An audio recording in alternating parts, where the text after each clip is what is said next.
Gaëlle Regnault. Bonjour Claude Crane.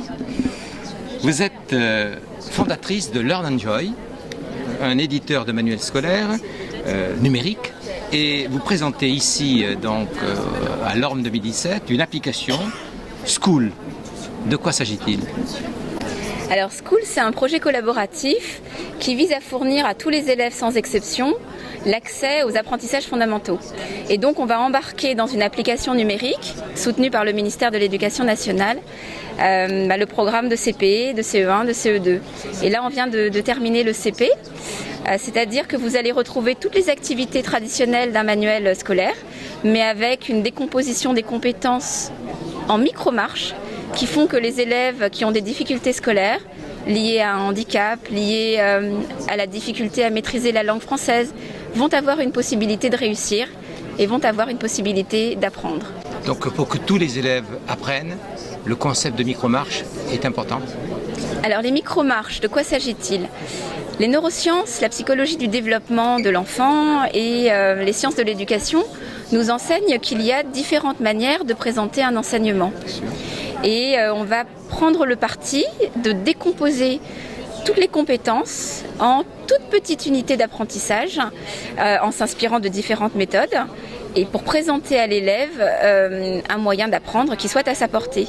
Et donc on va décomposer l'addition en centaines d'étapes pour que tous les élèves qui aujourd'hui sont éloignés de cette réussite dans l'appropriation de l'opération addition puissent essayer selon une modalité ou une autre et empiler des micro-compétences et des prérequis pour arriver jusqu'à la maîtrise de l'addition.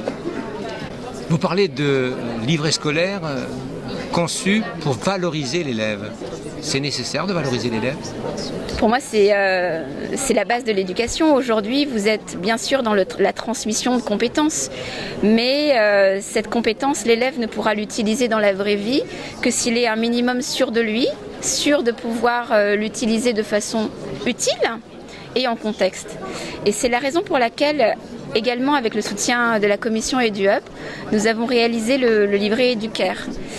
Quand vous avez une tablette tactile, la tablette, elle propose un contenu éducatif, mais elle peut aussi rapatrier une donnée fine qui dit si vous avez réussi, avec de l'aide ou tout seul, à réaliser un exercice.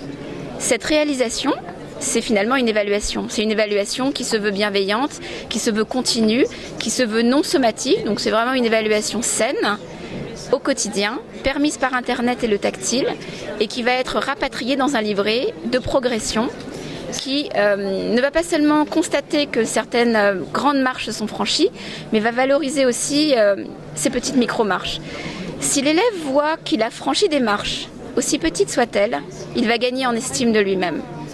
Si un coéducateur parent, AVS, AESH, enseignant, constate que des petites marches sont franchies, il va aussi changer sa représentation de l'élève, de son potentiel, de ses capacités, de ses acquis.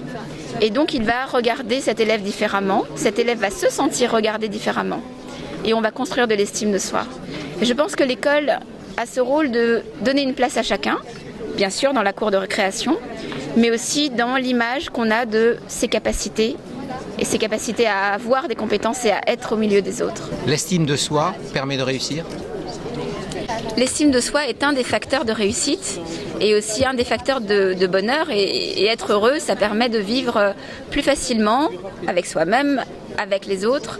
Moi, je pense que quand un élève voit son livret scolaire avec du vert, quand un élève, même avec un handicap lourd, constate que les gens valorisent ses progrès en le félicitant, en lui proposant des activités nouvelles, eh bien, quand cet élève gagne en estime de lui-même, il participe mieux à la société. Et l'école est aussi là pour augmenter la participation sociale des citoyens de demain. Merci beaucoup, Gaëlle Regnault. Merci à vous.